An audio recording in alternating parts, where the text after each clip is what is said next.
Hi Team Crown, how na day? Waiting they happen, waiting they sup. Welcome back to our channel.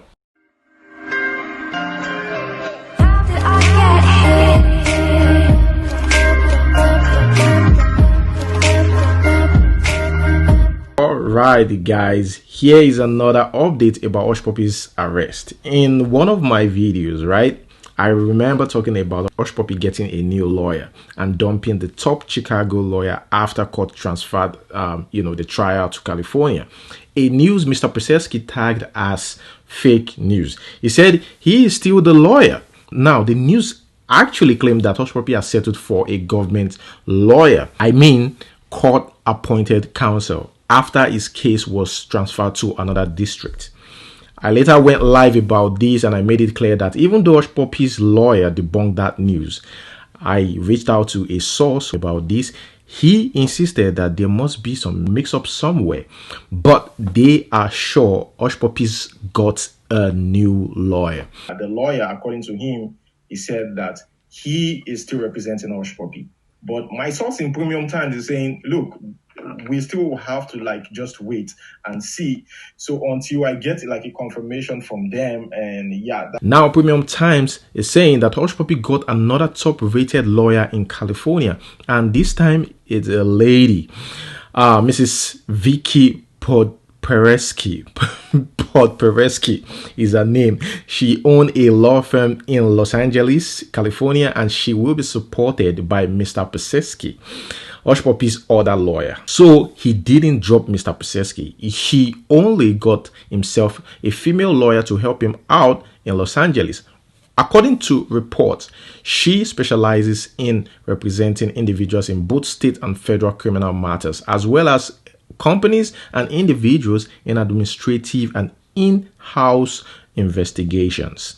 Let us read exactly what Premium Times said. This newspaper gathered that Mr. Pseski, a top criminal defense lawyer who is only licensed to practice in Chicago, has applied to appear pro hac vice on behalf of the alleged fraudster in California. Now, pro hac vice refers to a practice whereby a lawyer who has not been admitted to practice in a certain jurisdiction is allowed to participate in a particular case in that jurisdiction. The out-of-jurisdiction attorney is required to provide the court with a statement from his local bar association indicating that he is a member in good standing. In most jurisdictions, the attorney appearing pro hac vice must continue to associate with a locally licensed attorney, also referred to as local counsel. However, the degree to which the local counsel is required or expected to participate in the matter varies. Documents obtained by this newspaper show that Mr. Pseski applied for pro hac vice on July 22 with an attestation letter from the Attorney Registration and the Disciplinary Commission of the Supreme Court in Illinois. But so, Mrs. Podpereski has been hired as the local counsel to work with Mr. Pseski. Just so you know, Hushpuppi, while speaking with pretrial services, a program in the US that prepare cases for trial in court, revealed that he has 3 children from 3 different women. He said 2 of the children live in London and the 3rd lives in New York City. He has said that he had an off and on relationship with the last child's mother for the last 5 years. A lady who has an uncle in Chicago, who offered to accommodate Hushpuppi if the court grants Hushpuppi bail. But the court refused. They said that there is no indication that Hushpuppi knows or has met the man, since Hushpuppi has never been, to Chicago until now. All right, guys, moving on to the next news. Let's talk about Toke Makinwa. Few hours ago, we got report about Toke Makinwa claiming a Banana Island home has been repossessed by Asset Management Corporation of Nigeria, AMCON. Asset Management Corporation of Nigeria is a body established by the Act of the National Assembly of Nigeria on July 2010 with an intended 10 years lifespan. Now, fans on Twitter alleged that Toke's house was given to her by her so-called sugar daddy, a Lagos-based oil and gas businessman, Dr. Festus Fadi, the chairman, Pan Ocean Oil Corporation, an indigenous oil and gas company who they said owes Amcon 240 billion naira. According to report, Amcon seized the assets of Fadi's Pan Ocean Oil Corporation Nigeria Limited. Not only that, it affiliates companies and other properties, and they insist that it will have to pay before they release any property. Coincidentally, Toke Makinwa revealed that she had purchased her dream house as Banana Island House at the young age of 35. Now, Toke has come out to debunk the news about her losing a Banana Island mansion. In a statement released by her publicist, Toke Makinwa denied the rumors. She said that she is the sole owner of the property. Her publicist, Manuela, said, "On behalf of Ms. Toke Makinwa, we would like to address the rumors circulating the internet that Ms. Toke Makinwa's alleged house in Banana Island was taken over by the Asset Management Corporation of Nigeria, AMCON. Ms. Toke is the sole owner of our residence in Ikoyi. Our lawyers have been contacted and legal actions will be taken against the originators of this story. Kind regards, Toke Makinwa's management." First, let's read Daddy Free's reaction to the news about Toke's mansion being seized before reading other people's comments. Many of the people jubilating over Toke are jealous that it wasn't them living in the house and happy that she might no longer own a house in Ikoyi. That is envy. That's what Daddy Freeze said. Now let us read comments. Toke Makinwa, hard work give me all I have today. If not by hard work, I for day Canada. I for no day size they hustle 2K. She broke shamed men. Now they've collected the house a married man gave her in Banana Island. Toke, call this number. They have cheap self-con in a Ikorodu. So it's Festus Fadi. Interesting. I remember his children called out Toke Makinwa a few years ago to leave their father alone. That the man was spending a lot of money on her while being heavily indebted to Skybank. Kai, men has come. This is the part where all these Twitter feminists rally around Toke Makinwa to help buy her another house in Banana Island. Amen. Exactly 3 years ago, the children of Festus Fadi were fighting Toke Makinwa to leave their father alone because the man was spending extravagantly on her while still indebted to Skybank. This man self get weary for head, make we no lie. Toke Makinwa was broke shaming people the other day while living in a house that was bought on credit by someone's dad. Now they've collected the house and sis have suddenly turned to a motivational speaker. Nothing in this life is eternal. Be humble. All right, guys, so that is it. Let us move straight to the next one. The federal government has lifted the ban placed on the executive jet services that flew Naira Marley from Lagos to Abuja for a concert during COVID-19 lockdown. The private airline was suspended indefinitely by the Minister of Aviation for violating the law and trying to deceive the government because the flight was only supposed to fly, a serving judge from Lagos to Abuja and back on official assignment. The aviation minister said that the ministry decided to lift the ban following the compliance of the airline with sanctions imposed on them.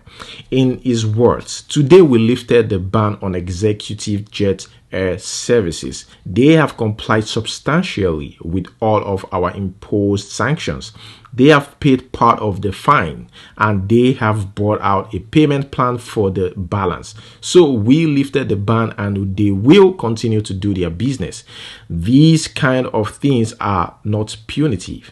They are things to make our industry work better and keep all of you safe. Let me know what you think about that in the comment section below. Guys, I'm just going to read out this article by Video Wheels. The topic is, can Davido's DMW restore Medi's dead career? Earlier, it was announced that the 30BG boss Davido signed Medi to his label. But do you think this will restore Medi's lost glory?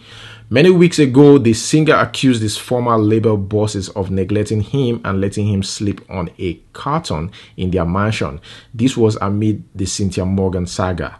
Davido recently signs him, but what difference will this make? Medi had classic hits way back like Soundtrack, Ibadi, and many more. But will 30BG revive his career? Truth be told, Medi used to be among the top flight artist between 2010 and 2013, and all of a sudden things went down the line, being almost irrelevant in the last 6 years. The industry is now more competitive as ever. Can DMW bring Medi back to limelight? Can Medi come up with big hits like he did way back? What are your expectations from this new deal? Guys, can DMW bring back Medi's career, or bring back Medi, to the limelight? Let me know your answers in the comment section below. I find that article interesting and I just want to share it with you guys. All right, guys, moving on to the next news. Wo5 father said comedy doesn't put money in her pocket. She also called celebrity life a bullshit. Guys, let us watch her interview with IP TV. I love putting smiles on people's faces, and that's the joy I derive from the videos I post. But it doesn't put money in my pocket. That's why I had to leverage on proper acting that literally gives you money. I mean, there's money online, you do adverts and everything, but it's not sustainable. You know how hard it is for you to just talk to yourself, because sometimes I just place my camera in my tripod or my tripod. I talk to myself, especially when I have to play like 4 characters. I have to talk to myself, and then when I'm done, I sit down and I edit. It's a lot of work. That's why you have to love what you do. I love entrepreneurship. I love to hustle. And I don't capitalize on this whole fame thing, because I call it bullshit, because once somebody else pops up, people move on and leave you. They don't care if you've eaten or not. So I call celebrity lifestyle bullshit, because nobody really cares. Tonto Dike says she has forgiven her ex-husband for the sake of their son. Let's watch. Is there anyone? As at the moment, there is nobody I have not forgiven. There's nobody at this moment. 2020, as today, there's nobody that I hold a grudge on. But there are people who I have forgiven, but I would never have a relationship with again. Sorry? As a you's dad, everything is fine. Oh, yes, especially him. I forgive him and wish him the best. For my son's sake, I do. Of course. Why not? Politics here. In one of my videos, remember we talked about Akpabio accusing the lawmakers of being responsible for the 60% contract in NDDC, right? He accused them, the National Assembly. An allegation the Speaker of the House denied and promised to sue Akpabio if he refuses to list the names of the lawmakers involved. Well, remember we also talked about the news where Akpabio came back to say no, it was a mistake, and just trying to be smart about it, but that didn't work. Well, I have good news for you guys today. Akpabio finally lists the names of some of the members of House of Assembly who were awarded the NDDC contracts. I knew Akpabio was saying the truth right from the onset. After that man started screaming, "He's okay, he's okay." Here's the funny thing, although his name isn't included in the list, but I still suspect the man anyways. Names don't come out, names don't come out. Everybody go look board. Akpabio don't drop names, so because right now for the board now, Peter Wambush, your name there. Just manager, your name there. Thomas, thank God say your name not there. So I don't even know why you call the chat is okay off the mic. I mean, they cover your party members because they say party is supreme. Akpabio don't drop names. Just manager, come and clarify yourself. Peter Wambush, come and clarify yourself. Look at Lagos. They closed Third Mainland Bridge to make them promote water transportation. And one will not do anything. They spent more than 2 trillion in the Niger Delta, or they blame not. Saying that the Awusane, that the agenda. They bring money given and not do anything. They don't bring money concern that they put in a name for contracts. You push come and answer yourself. Akpabio don't drop names, so everybody go look board now. You know, normally for university, if result come outside, everybody go look board. Make the checker. Ufe go tear the full result. Because right now, Akpabio like say that the driver come out as minister. So you want to make sure say they drive everybody. Because you don't look now say maybe you don't fail. So everybody's going down. Gospel Akpabio, I can support you in any way to make sure that you don't go to jail, you know, because a committee was set up to investigate the missing 40 billion. They now found out that it was 81.5 billion. Now come and give account. You cannot give account of 81.5 billion. You are talking about people that contracts were awarded to. Were they the people you awarded the contract to, then you now pay them for the 81.5 billion? Let us know. Give account of the 81.5 billion. After this money, because you not call this money, you go jail. Akpabio, you go jail. I tell you now, you go jail. Now, this video just confirms Akpabio's accusation.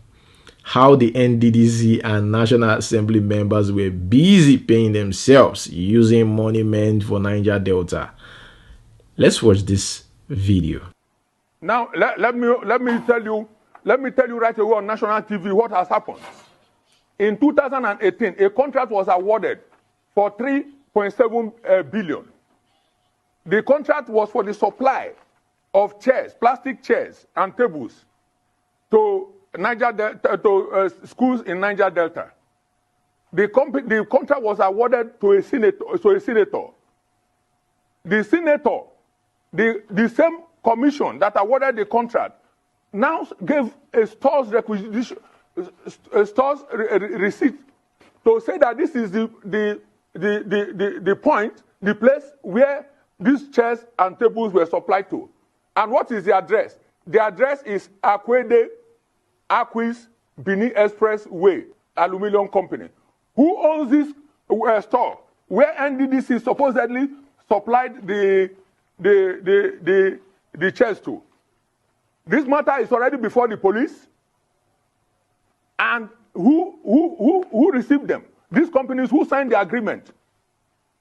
These are the names. When the names I'm calling them because they are the people who signed for both the emergency contracts and people who signed the first source requisition order and who signed the contract on behalf of the chairman of these committees. We are not telling you rumors.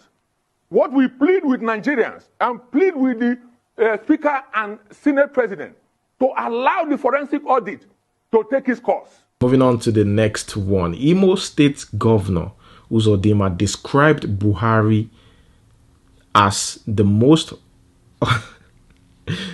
honest Nigerian president ever. He said Buhari is a stabilizing force whose honest leadership is creating a promising, sustainable, self-reliant economy at this trying time. Are you sure this governor of Imo State is a Nigerian, or maybe he doesn't know the current exchange rate of dollar to naira? Uzodinma even said that unlike in the past when the military were ill-equipped, the president has strengthened the security architecture with modern weapons to defend the country. I don't think this governor read news about soldiers resigning because of lack of equipment to fight Boko Haram. What a shame. What a shame. Okay, guys. Thank you so much for listening. Until we see next time. Peace out.